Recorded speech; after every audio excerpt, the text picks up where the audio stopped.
we're spotlighting the case of the missing kayaker who allegedly faked his own death and then fled to Europe. Well, guess what? He's now back here in the United States, returned on his own volition.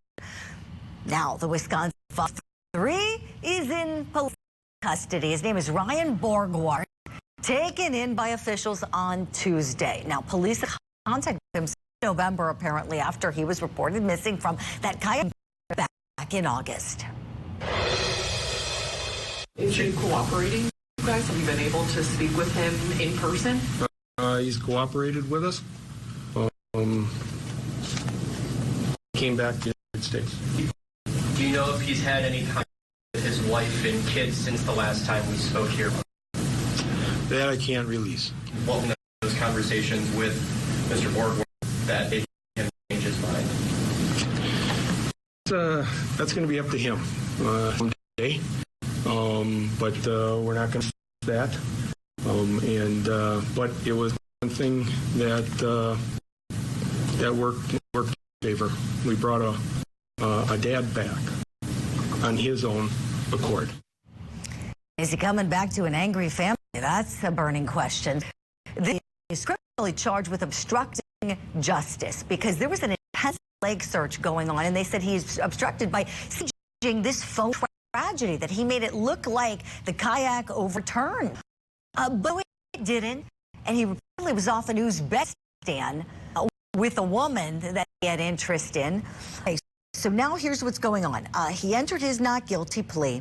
The judge had a really low bond for him, $500. His court date is January 13th. All right, so let's go about how there are many more questions than there are answers. Like, why did he leave? What made him come back? What did he say to his family, and what did they say to him? Bring back in nationally recognized parenting and family relationship. Also an author, psychologist, Dr. Sue Kornbluth, and high-profile attorney John Phillips. Great to have you both here. Dr. Sue, let me start with you. What do you think is going on in that house? Golly, I don't know, but I'd like to be a bug on the wall. You know, this case is absolutely off the charts. You talk attention-seeking behavior here. I mean, this guy's got it all over. What's in this house right now? I mean, I can only imagine it's going in one or two directions. And one, that they are just so angry about what happened here, and they don't have much remorse or empathy for him. He left his family, abandoned his children, went off to be with a woman, so on and so on. You know, you would think, right, that the wife would be livid, the kids would be angry, but Julie, sometimes they stick by their man, or they stick by their father, because he's come up with a story. They want to believe in him, and sometimes that happens as well. So who knows what's going to happen here? Stay tuned, because this is going to be interesting, and a Lifetime movie coming soon. Isn't that the truth, Dr. Sue? Yes. You know, I love what you shared there, especially about how you never know. It's kind of an unpredictable thing. You never know if this is going to be a warm welcome.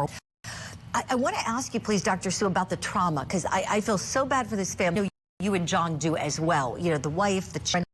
Can you imagine thinking that your loved one is deceased? Thinking, you know, as officials are going to the lake, divers are there looking for him, trying to recover, you know, his body, thinking maybe the kayak overturned. Can you imagine then finding out he's alive? What does that do to a child's brain, Dr. Sue?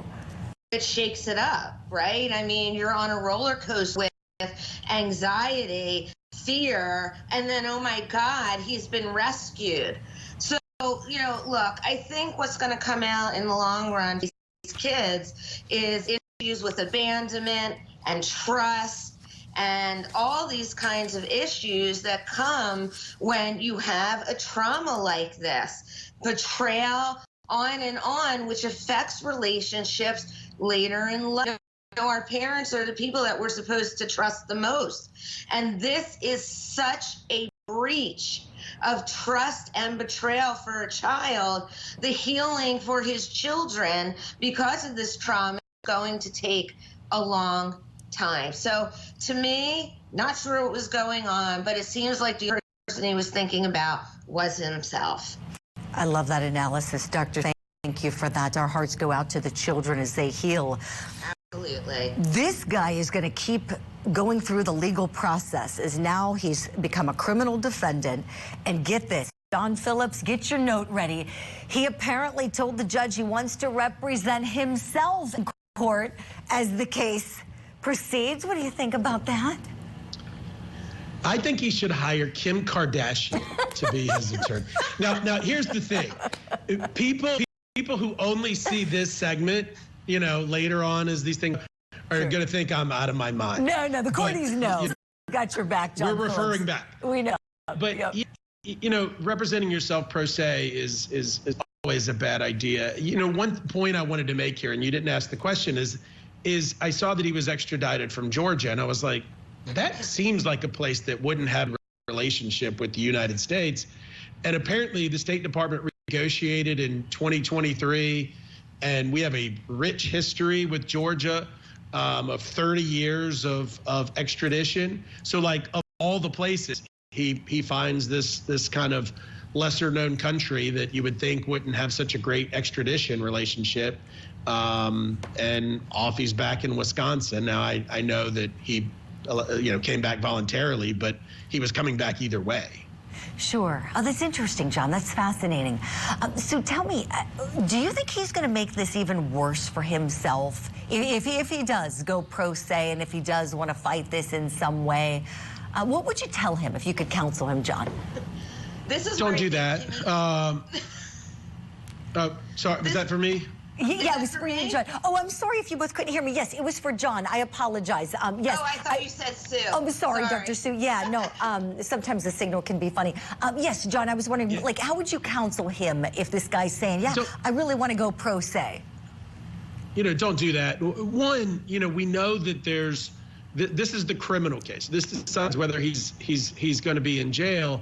But we know that the nonprofit that spent all the resources searching for him has contemplated a civil suit.